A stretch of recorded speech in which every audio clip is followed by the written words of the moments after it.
Thank you. You may be seated.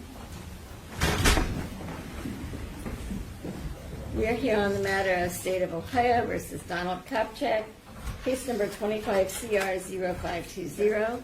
Mr. Kopchak is present in court with his counsel, Attorney Spellacy. We're here today to impose sentence pursuant to a jury verdict which was adopted by the court of guilty of 2 counts of abduction, each felonies of the 3rd degree, 1 count of ethnic intimidation, a felony of the 5th degree, and 1 count of assault, a misdemeanor of the 1st degree. Present on behalf of the State of Ohio is Mr. Salisbury, Judge. Both, Judge. all right, Attorney McNamara and Attorney Salisbury. Mr. Salisbury, are you speaking on behalf of the state? Yes, Your Honor. Okay, do you have any recommendations?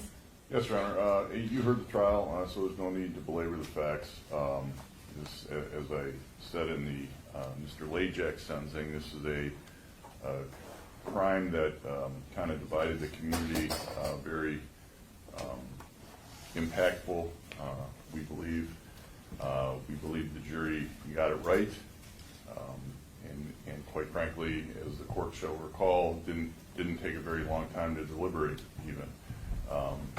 The impact on the victim was great, and although that impact was so great, he still to this day is saying he doesn't want anything bad, see anything bad happen to these 2 guys, which is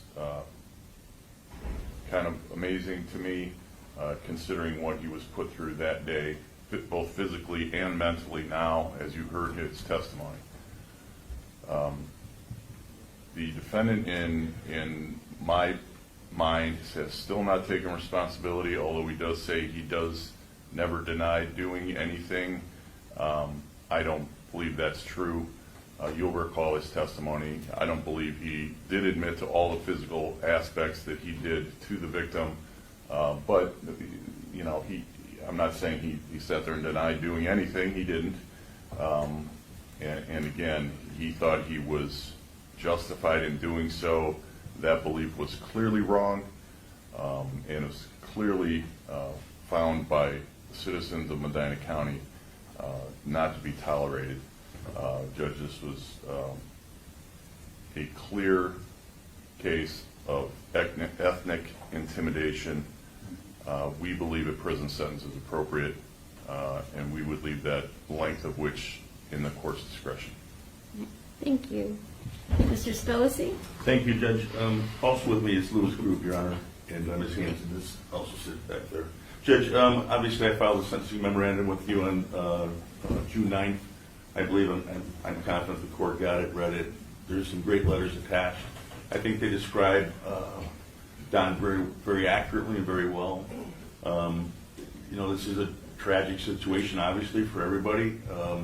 And I would disagree with Mr. Salisbury that my client he testified to what he did.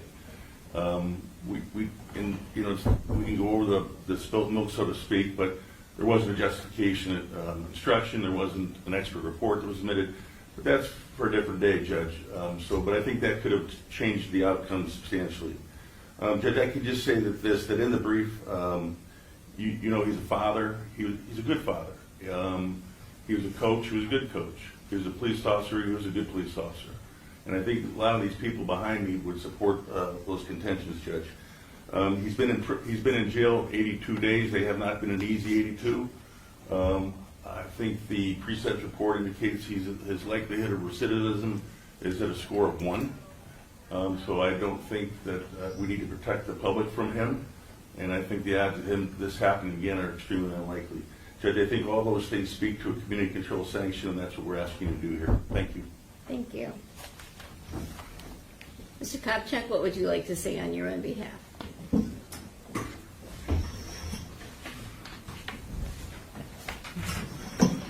Yeah, I just want to go off exactly what my lawyer just said, that I never denied anything. I took the stand and I was honest, and that's what I was told to be. I was told to be honest by my lawyers and my union, and that's what I did. I sat there and I was honest, and never in my life did I ever think that I would be here sitting in front of a judge like this. And that's not the type of person that I am, and those letters and everything that are put in front show that what I've done in my life I've would continue to do when I'm out. And on behalf of my lawyers and everything, they, I was advised to keep this as, to basically that. Well, Mr. Kupchak, I have read the sentencing memoranda. I have read all the letters in support. The thing that the letters in support don't discuss is the effect of your behavior on the victim in this matter. And so my focus is not on whether you're a good person, I'm sure you're a fine person, but on your behavior and the impact that that had on the victim. And so after consideration of all the relevant factors set forth in the statute, and also the information contained in the pre-sentence investigation report, it is the sentence of this court that on count 1, a felony of the 3rd degree, you will have 18 months in prison. On count 2, also a felony of the 3rd degree, you will have 18 months in prison. On count 3, a felony of the 5th degree, you will have 10 months in prison. And on the misdemeanor of the 1st degree, you will have 120 days in jail. Your time will run concurrently and not consecutively. Upon your release from prison on counts 1 and 2, you will have a mandatory period of post-release control of between 1 to 3 years at the discretion of the adult parole authority. When this period of post-release control is imposed, if you violate the terms of that supervision, the adult parole authority is authorized to return you to prison for up to 9 months for any single violation, up to a maximum of 50% of your prison term for all violations. If while on post-release control you are convicted of a new felony offense, in addition to being punished for the new offense, the judge could add an additional consecutive prison term of 1 year, or whatever time remains on your post-release control term, whichever is greater. As you will be incarcerated, all fines and costs will be waived. Also, on count 3, the felony of the 5th degree, you may be subject to a period of 2 years possible discretionary post-release control. I also need to notify you of your appellate rights. You have the right to appeal the conviction or sentence in this case. You do that by filing a notice of appeal with the clerk of courts for the Court of Common Pleas within 30 days of this sentence. If you're unable to pay the cost of an appeal, you have the right to appeal without payment of those costs. If you're unable to obtain counsel for an appeal, counsel will be appointed without cost. If you're unable to pay the cost of documents necessary to an appeal, the documents will be provided without cost. You have a right to a notice of appeal timely filed on your behalf. Do you wish to appeal? Yes. Okay.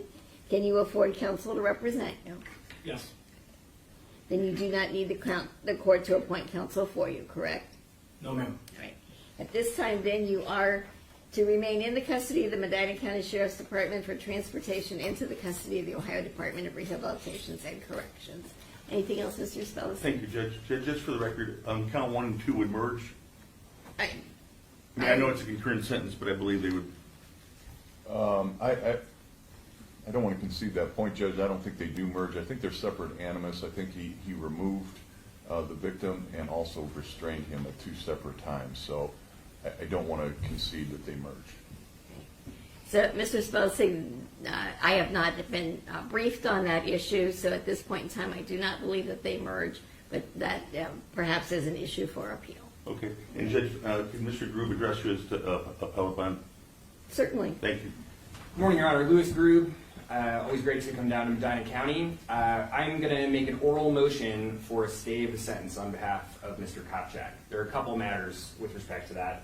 For a stay motion, there are basically 2 considerations. The first is the same kind of bond considerations the court would normally consider when releasing somebody pending a trial. I'm going to defer to the court on those. There's already been a personal recognizance bond. If this is granted, that would be appropriate. I have no reason to believe that there's anything that's changed, simply because Mr. Kopchak has been convicted. He's the same person before you. Same family, same considerations. He's not a flight risk. As to whether or not a stay should be granted, the general standard applied by the Court of Appeals across the state of Ohio is whether there's a reasonable argument for appeal. The court referenced numerous times in the transcript, which I've now read in the last couple of days, that there could be an appeal, likely would be an appeal. There were a couple issues. I'm happy to address the specific issues pending appeal if the court would like to get into that, but I think that given all that has happened, it's probably safe to say the court understands the issues from the trial, and we would just say that there